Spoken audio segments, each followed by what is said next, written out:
Quotes attributed to the Buddha, Part 3. Just as a snake is never free from the danger of its venom, those who are prone to anger are never free from the danger of suffering.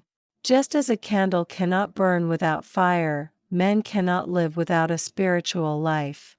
Let us rise up and be thankful, for if we didn't learn a lot today, at least we learned a little, and if we didn't learn a little, at least we didn't get sick, and if we got sick, at least we didn't die, so, let us all be thankful. Meditation brings wisdom, lack of meditation leaves ignorance.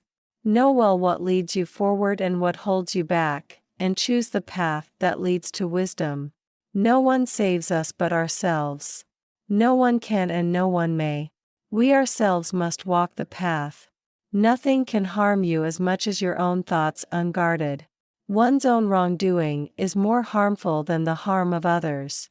The only real limitation is the one you set for yourself.